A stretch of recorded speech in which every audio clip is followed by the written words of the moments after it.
हमारे मास्टर बहुत सुंदर गीत का संकेत के लिए बड़ी चर्चा में गीत बा।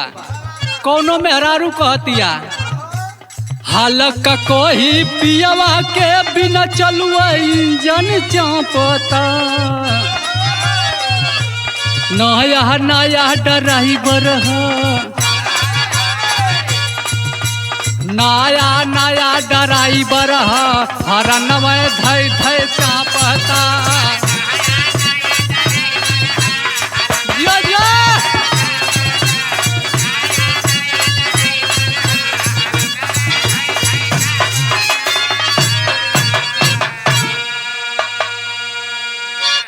अच्छा बाबूजी, हम भोजपुरी बिरहा गायक उमेश लाल प्रजापति और अपने साथियों के आवाज में आप लोग के बीच में एक बिरहा भेज रहा हूं।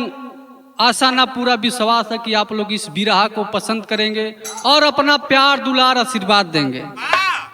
बिरहा में 4 लाइन भूमिका का लाइन लगल मास्टर।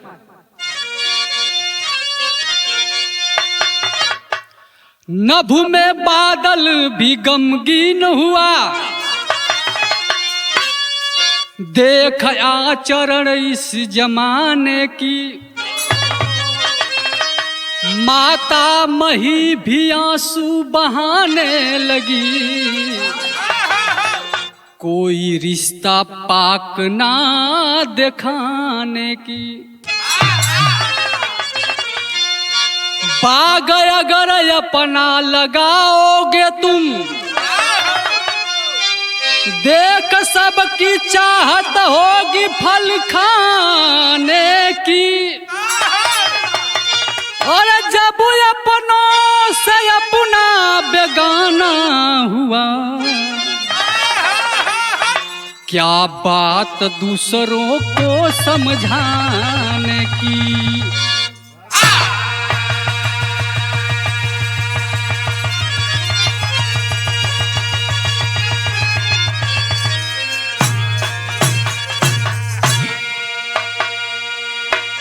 ए बाबूजी क्यों मेहनत कैल ना चाहता, सोचा था कि दूसरे का कैल धैल मिल आराम से खाई अपन जिंदगी का मजा ले। बिरहा में बड़ी सुंदर एगो गजल का संकेत करत हूँ मास्टर कवि जी।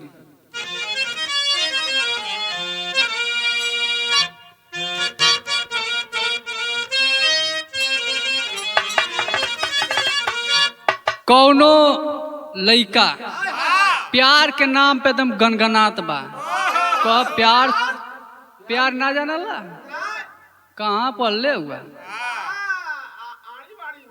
आड़ी वाड़ी ना भैया, वो आंगनवाड़ी होला। आ तोहरे समय में हमके लगा था कि वो रहलो ना होई। ऊ प्रेमी कह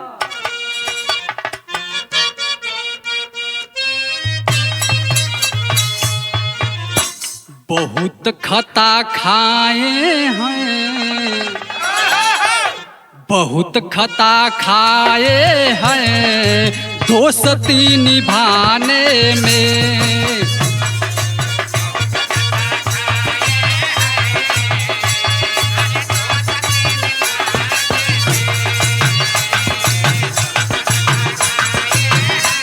क्या बात है?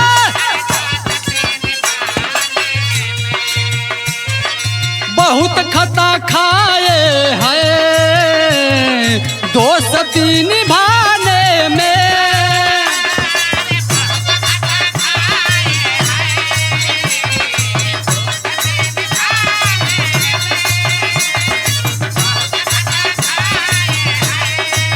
क्या बात है?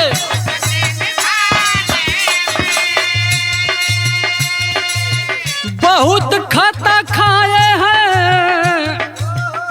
और दोस्ती निभाने में, दिल लगी करूं किसी से,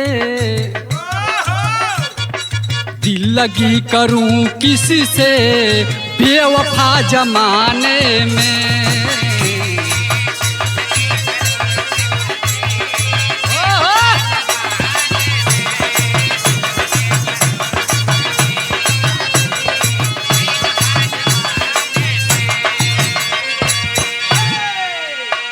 लेकिन कवि जी बिरहा के अंदर कितना सुंदर भाव डालन। हो रहा पतन अबू तो, हो रहा पतन अबू तो, भरोसा इस जमाने में।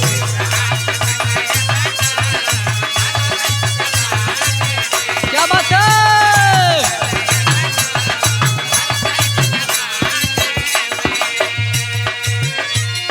हो रहा पतन अबू तो, भरोसा इस जमाने में।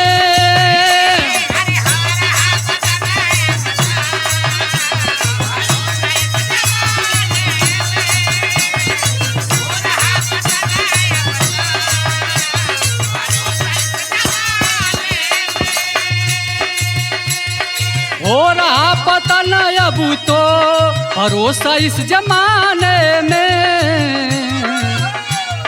रिश्ता को भुला देते, रिश्ता को भुला देते, हवस को मिटाने में।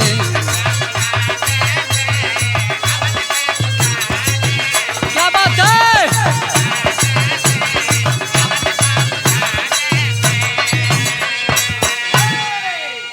हो रहा पतन अब तो, भरोसा इस जमाने में। रिश्ता को भुला देते, हवस को बुझाने में। अब जे करे पर भरोसा करबा, वह तोरे साथ धोखा दे। सजग रहिया शिवराज भैया। हाँ, यही जग से कहानी का शुरुआत भाई।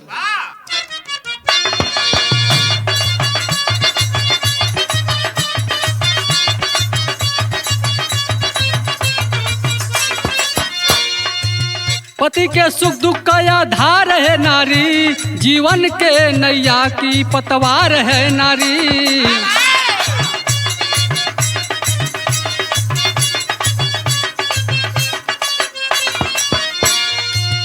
नारी के बिना पुरुष भी अभी अधूरा है, नारी के बिना एक पुरुष भी अधूरा है। सुख काम अकेले नहीं होता देखो पूरा है।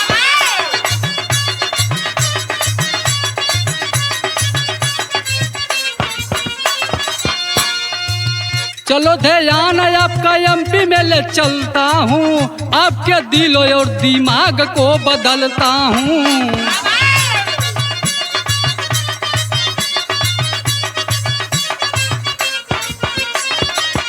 जिला शहडोल जहाँ थाना व्यवहारी है, गांव बारस में घटना घटी भारी है।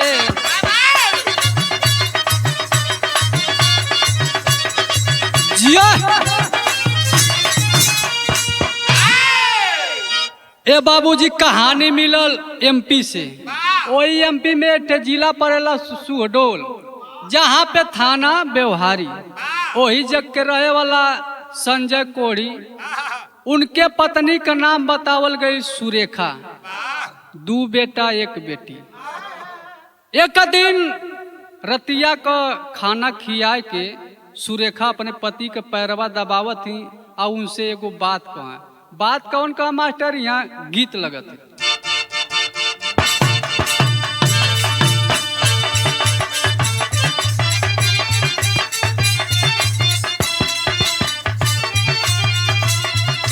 यही जाड़ा में कौनो हमारे नियर कुंवार देवर छोटे लाल वो भौजी से कह, का कह, करादा सदिया हो करादा सदिया।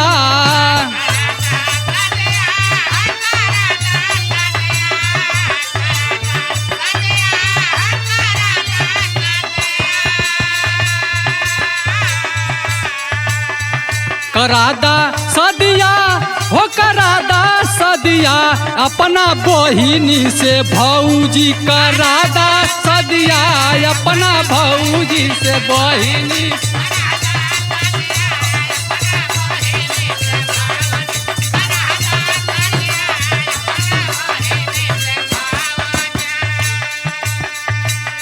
लेकिन सुरेखा अपने पति संजय से कहा, का बढ़ल बा खर्चा हो, बढ़ल बा खर्चा।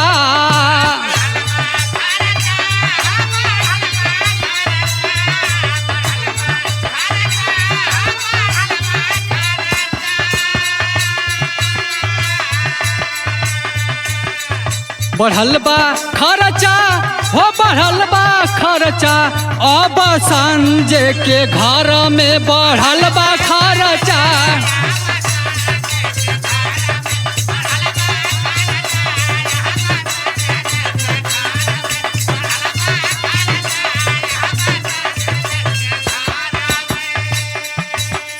संजय के घर में खर्चा बढ़ गई। सुरेखा करत का है? सुरेखा अपने सैया के गोड़वा दबावेली।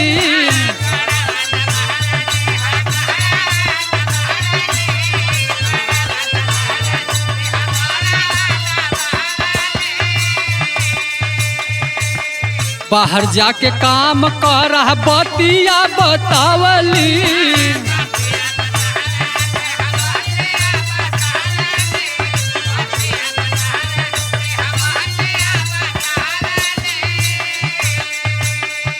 चलल बा चर्चा हो चलल बा चर्चा।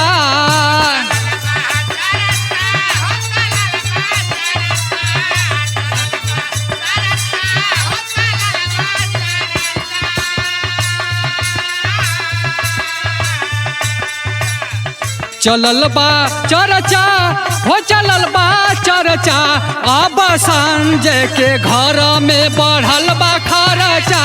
अब संजय के क्या बात है?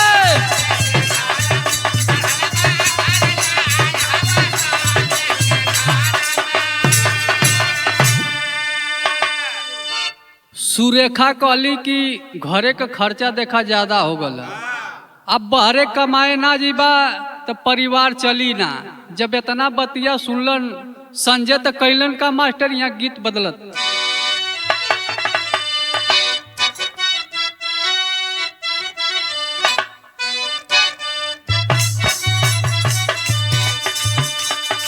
कौनो मेहरारू अपने मन से दूसरे का कह डूबी मारबे राजा डूबी मारबे राजा जई बजब पूर्व के देशवा।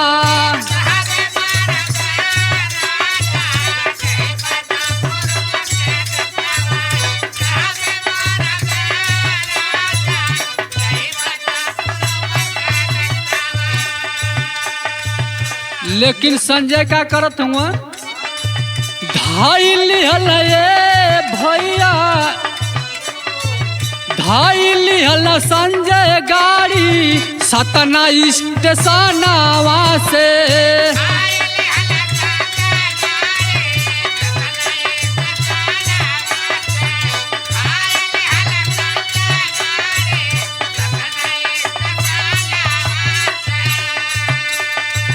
पहुँच गईल लेके सूरत अपने जनानावा के। पहुँच गईल लेके सूरत अपने जनानावा के। धाई लिहल संजय गाड़ी सतना स्टेशनवा से।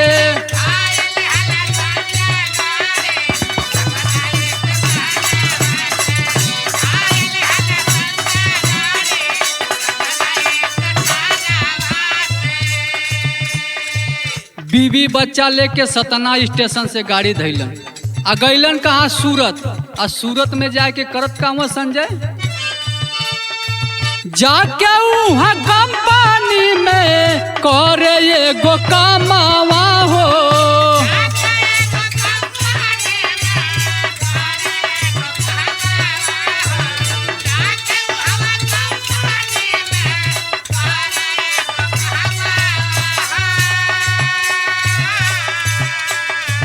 सुरेखा के घरवा में लागे नाही मनावा हो।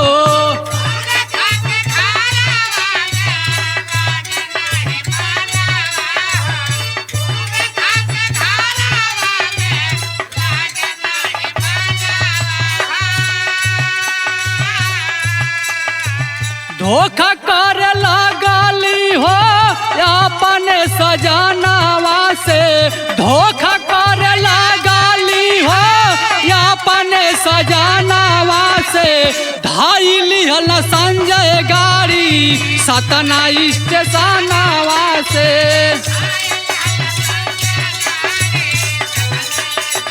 क्या बात है?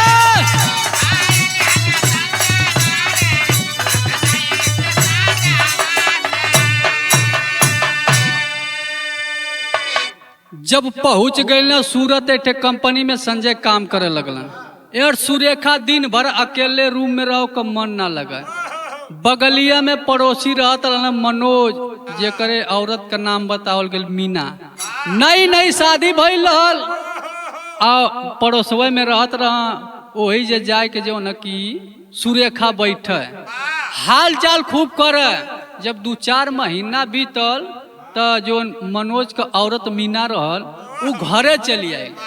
आ जब घरे चली आई तो एक दिन मनोज गली में अकेले खड़ा हुआ। आ जब अकेले खड़ा हुआ तो ये लगल बोली बोले। आ बोली का बोलते सुरेखा? यहाँ गीत बदलते मास्टर।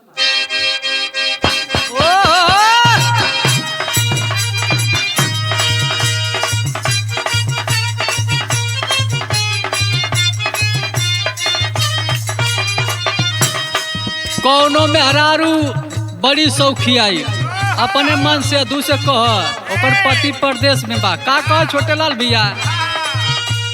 दाल बिना भात के भतारा बिना रात के मनवा न भरता।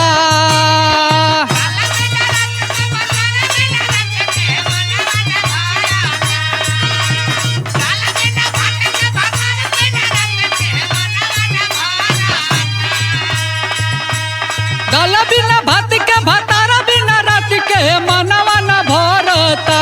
हे राजा कोरा न वीडियो कॉल देखे के मन करता।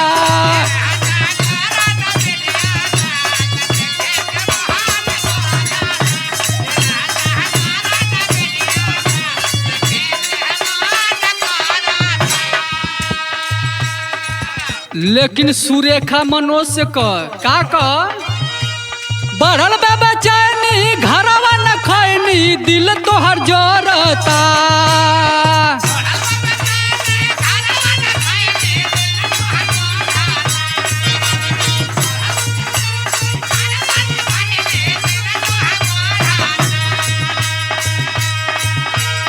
बढ़ल बेचैनी घरवा न खैनी दिल तोहर जोरता। तो हंस के गली में गुजरिया देखा बात करता। तो हंस के गली में गुजरिया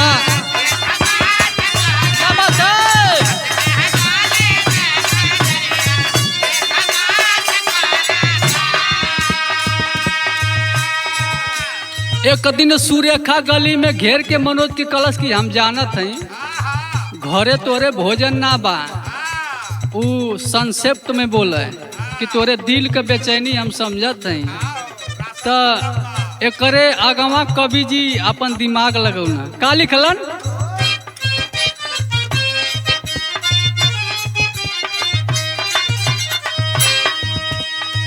प्यासा के पास जब कुआं चल आई।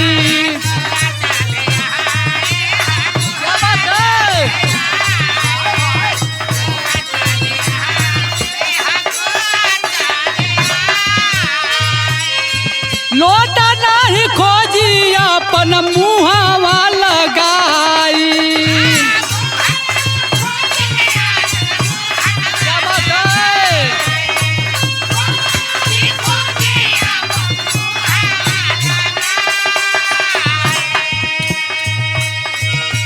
दे दिल धोखा पाई के बोका मन अब भरता।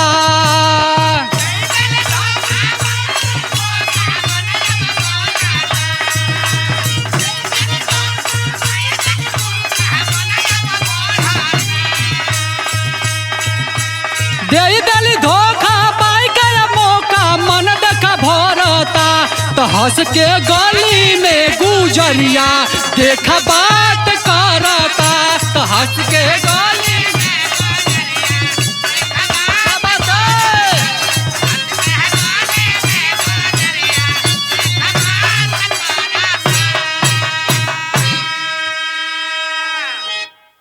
अब इतना बतिया जब सुनलस मनोज, तो अगर प्यासा के पास कुआं जाई तो बाल्टी गिलास ना खोजी शिवराज भैया, डायरेक्ट मुहवा लगा के पीही। अब जान गल कि सुरेखा हमके चाहत है। एक दिन दोपहरिया का आइल आ देखा तो दरवाजा बंद बा, तो खिड़की खुलल बा। जाके जब देखलस तो सुरेखा जवन बा पेटीकोट ब्लाउज पर गर्मी में सूत के पंखा का हवा लेत बा। ए बाबूजी, ओकर तो देख के दिमाग हिल न गयल। दरवाजा जब ठोकलस तो सुरेखा खोलल। जब खोललस जैसे मनोज अंदर गल भर कवारी धलेला। कहलस अरे ई का करत हो? कहलस जवन करत हई उ करे दा, अगर विरोध करबा तो जिंदगी में कहीं ना कपैबा। दिक्कत में परेशानी हो जाई। अब भर दोपहरिया मजा लेना, अब मजा लेना। तब धीरे धीरे कुछ दिन समय बीतल तो कवि जी टेरी में भाव देना।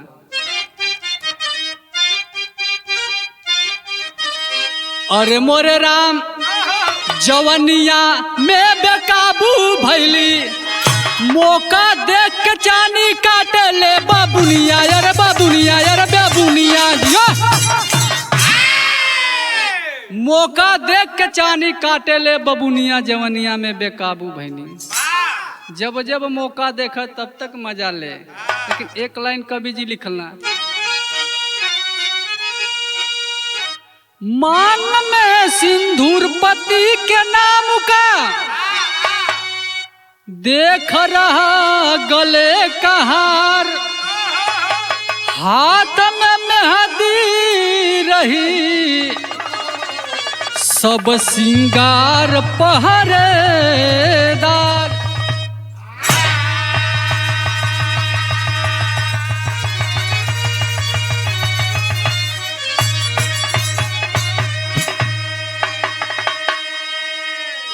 जवन नारी सोचत होई कि हम अपने पति के चोरी कुछ भी करत ही तो केहू देखत ना है, लेकिन ओकर भ्रम है। जवन भी शौक श्रृंगार करे ले पति के नाम पर तू ओकरे तन पर ही रहेला और ओकर देखभाल करेला। एक पति का अंश होता है, वो चाहे सिंदूर हो और चाहे मंगलसूत्र हो। अब धीरे धीरे ये सब का सिलसिला चलत है, बढ़त आगे। जब कुछ दिन और बीतल मास्टर तक होत का गीत बदल।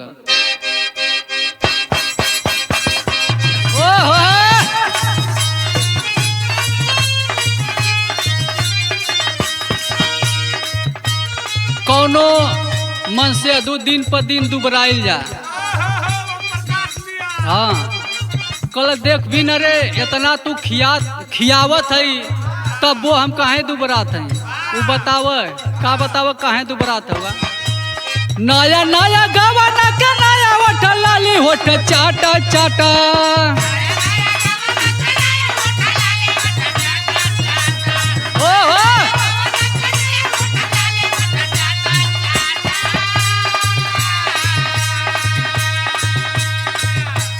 नया नया गवाना के नया होठ लाली होठ चाटा चाटा, होठ चाटा चाटा। दुबारा लाया ड्राइवर गाड़ी हम कथा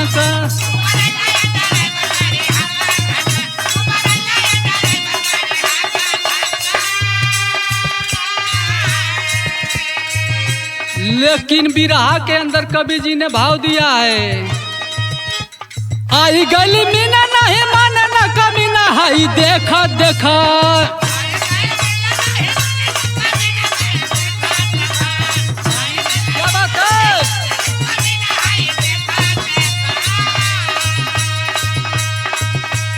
आई गली मीना नहीं मानला कमीना, रोज देखा देखा, रोज देखा देखा। हाय धराइल बसु रेखा रोटी सेका सेका।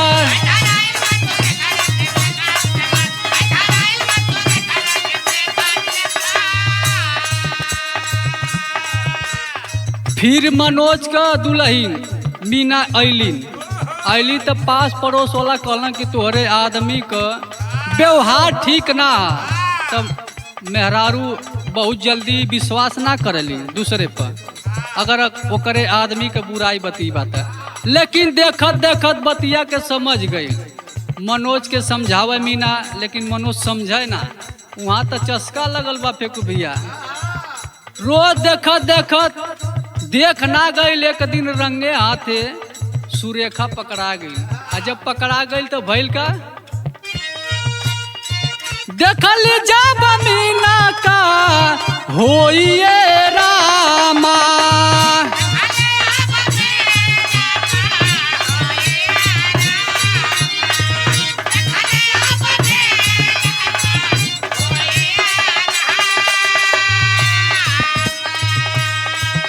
कैलिया बफोना घरे रोई रोई रामा।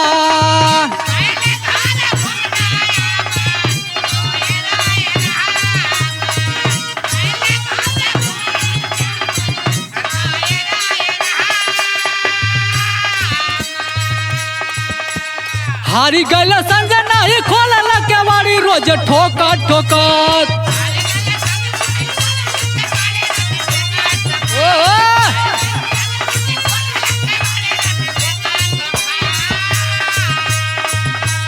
हारी गैल संजय नहीं खोलल केवाड़ी हाई ठोकर ठोकर। देखा ठोकर ठोकर हाई धराइल बा सुरेखा रोटी से कर। क्या बात है?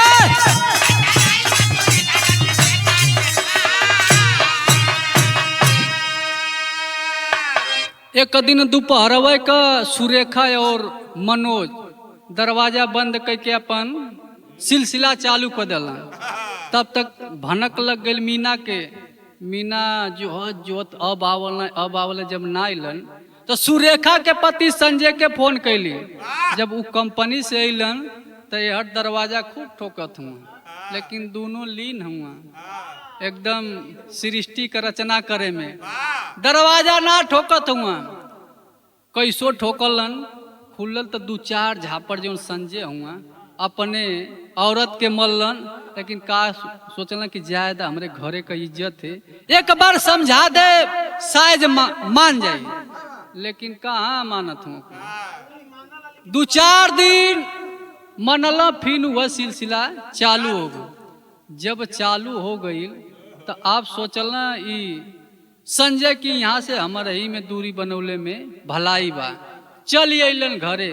जब इस घरे चल अलन संजय तो वहाँ खाना पीना का व्यवस्था में गड़बड़ी होए लगल। 2 ठे मेहरारू कैसे संभारे मनोज, खर्चा बहुत बा। जब 2 ठे हो जाले ना तो लड़े लगे। एगो रही तो दुख सुख सह ले। लेकिन जब डबल मेहरारू हो जी जौने आदमी के तो कपार फोड़े लगी हैं। एकदम परेशान हो गईलन मनोज। सुरेखा से कहला, सुरेखा कलश के ऐसे काम ना हुई। हमारे पति के पास दौलत बहुत ज्यादा है। अब चला कुछ दूसर सिस्टम लगावल जा। कैलन का दोनों विदेशिया लगल मा।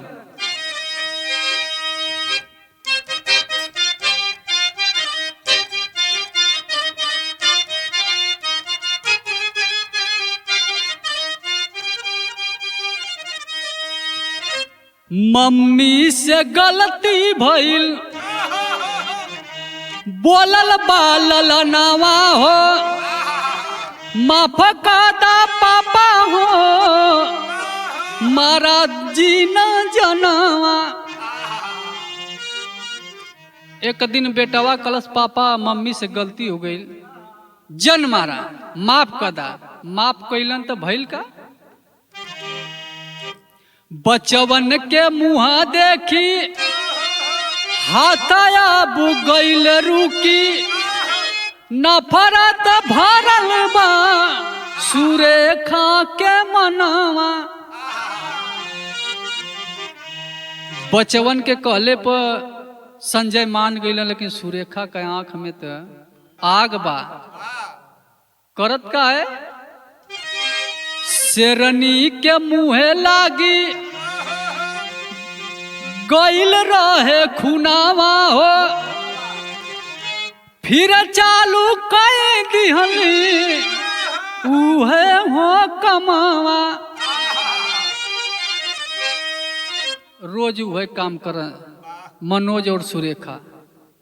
कुछ दिन के बाद जब घरे अल कुल संजय के तो ई जवन मनोज बा ओके स्टेशन पर रोक दिलस। सुरेखा पहुंचल घरे कलस कि हमसे गलती हो गई, ले माफ कदा जवन आप से तोरे साथे रह। लेकिन खैला पीना लोग राती का सुतला एक का जगह, जब राती का सुतला तो उनके नींद वाली गोली दे दिलस, नींद वाली गोली दे दिलस। और रात को ही बुलाती है अपने प्रेमी मनोज को, और जब प्रेमी के बोलौल जब मारे लगलन लोग तो संजय रो के एक बात करना। बात क्या करना मास्टर, यहाँ भाव लगा।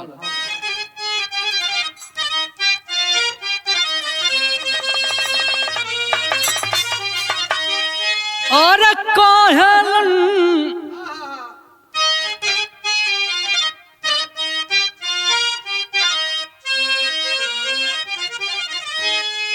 कहेल संजय काहे मारतारू जनावा हो।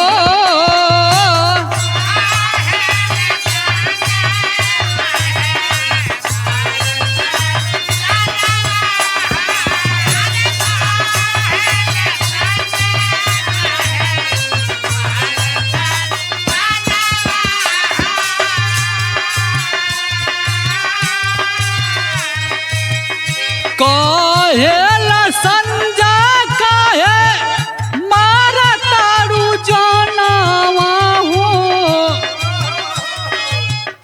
कवन कैली गलती बोला, कवन कैली गलती बोला, कवन करनवा हो।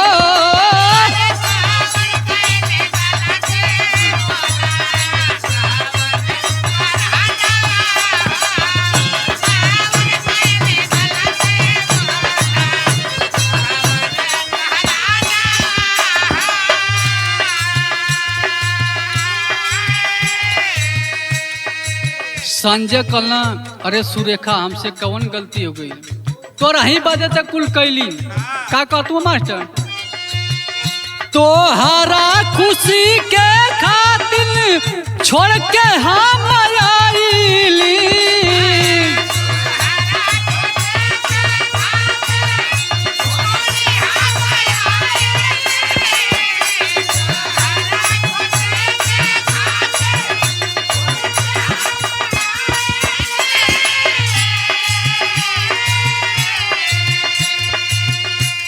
कहना तो रही खुशी खातिर न छोड़ के वहां से आ गई कि तोहन दोनों को प्यार है तो अपन जिंदगी जिया। पहले रहलिया बनायबू गाना होई गाइली,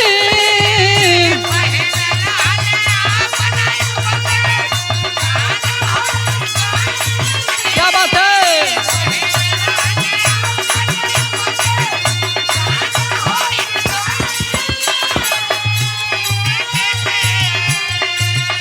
अपने ही हाथे काहे धोवेली उसे नुरावा हो।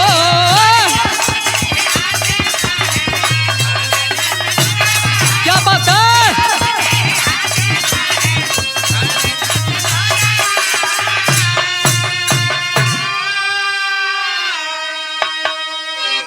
कहलन पहले तो यहाँ पर रही अब बेगाना हो गई, अपने ही हाथे अपन सिंदूर काहे धोवत हो।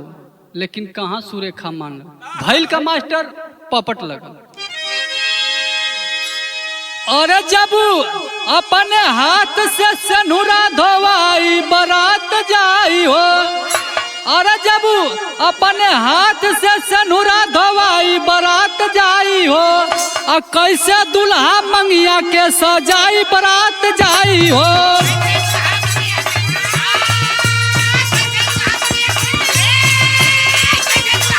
क्या बात है।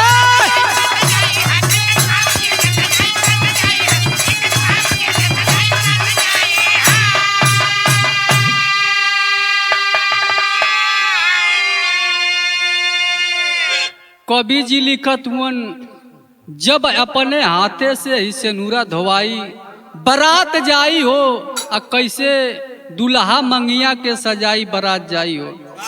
ऐसा ही अगर मेहरारू है ड्रम कांड भले तब से लड़का बहुत डरा गल हुआ, शादी ना कल चाहत हुआ।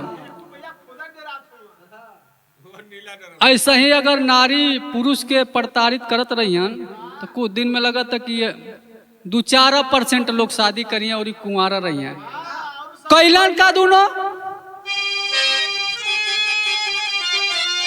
मार दिए है जान पापी, फिर बदला विचार हो, दोनों हुए हम बिस्तर खुले किए प्यार हो, जान से मार के गईले पराई बारात जाई हो, और कोई से दूल्हा मंगिया के सजाई बारात जाई हो।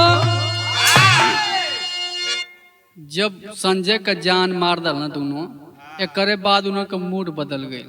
अब बदलल तो हम बिस्तर भइलन, शारीरिक संबंध बनौलन, एक बाद वहां से फरार भइलन।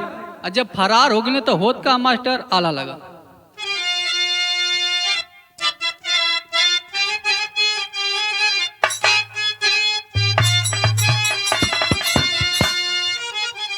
अरे नारी से नारायण जन्म जान सारी दुनिया भैया,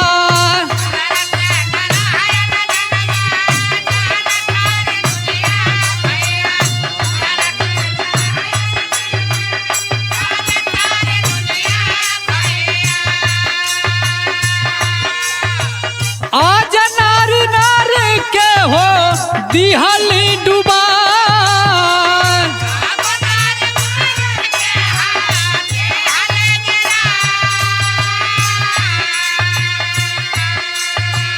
भइल जब भोरा भी रेंदर जानी गईले बाबू,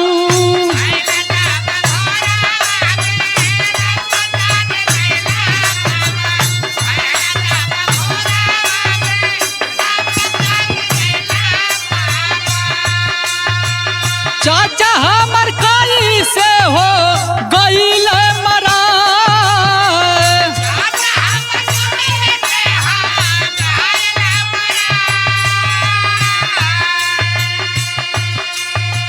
थानावा पे फोन कैले दरोगा जी अइले भैया,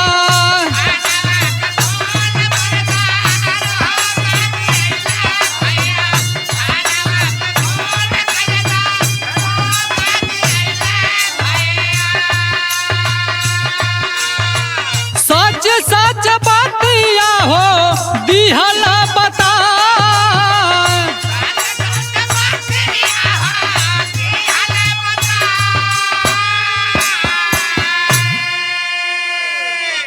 जब संजय मनोज जब भाग गईलन, इस दृश्य के देखत के रहल वीरेंद्र, पूरा दृश्य के देखत के डर से बोले ना। जैसे भोर भइल थाना पे फोन कैलन, दरोगा जी अइलन सुरेखा के पकड़ना। जब सुरेखा के पकड़ के 2-4 बेट मललन, लेडीज पुलिस पिछवाड़ा पे फेंकू भैया लगल चिल्लाएगा नियर, सारा भेदवा बता दिल कि बहुत टाइम ना भइले, अब गईला मनोज कुछ ही टाइम में गाड़ी पकड़ के सूरत चलिए सतना स्टेशन तक पहुंचल हुई। तब तक दरोगा जी स्टेशन पर फोन करने सतना, वहां से पुलिस वाले ने पकड़ लिया उनको। और जब पकड़ लेलन, जब उनके पिछवाड़ा पर लगल पुलिसिया दाव, तो ऊ का बतावत बयान में खड़ी लगल मास्टर, अरे हमके पसंद ना हमर नारी रहल, और रहल ना पैसा साहब होला चारी रहल,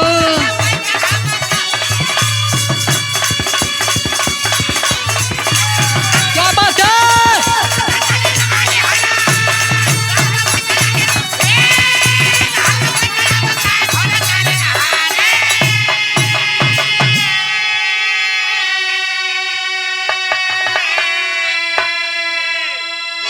मनोज कलश साहब हमार में हरारू हमके पसंद ना रहल, और लाचारी रहल कि हमारे पास पैसों ना रहल, जवन भी दिमाग देवल बा इ नहीं के देवल बा।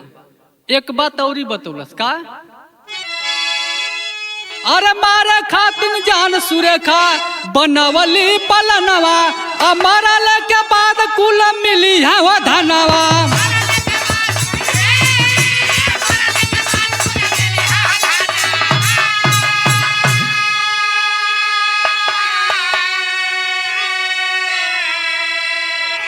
ये साहबू हम के लालच के बीमारी रहल, तो हम के पसंद ना हमर नारी रहल।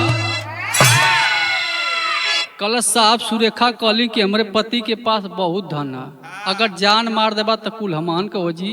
आ हम लालची आदमी कि उनके कहले में आए के आ उनकर जान मार देली। आ जान मार देली, लेकिन हम जोश में होश में जोश खो देली। हम ना जानली कि हम जौन करत ही एकर अंजाम, जोश में होश खो देली। हम ना जानली कि जौन हम करत हई एकर अंजाम ई हुई। अब दरोगा जी एक हत्या के मामले में दोनों को पकड़ते हैं और उठाकर जेल में डाल देते हैं। कहना कि चल अब जोश होश कुल खत्म हो जी, तो जौन तनी मनी बचल बा। अब दोनों जानी जेल को रोटी खात हुन। यही से हमार विराह समाप्त भइल। गुरु घराने के पर्चे लगल मास्टर। गुरु बिहारी, गुरु गणेश, गुरु रामलाल गुरकारी, स्वर्ग बसे चंद्रिका, कभी बच्चन जी बने पुजारी हो।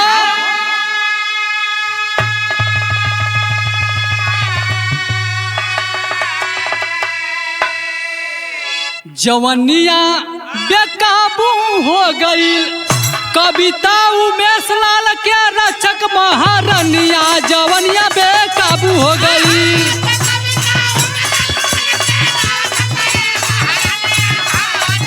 क्या बात है?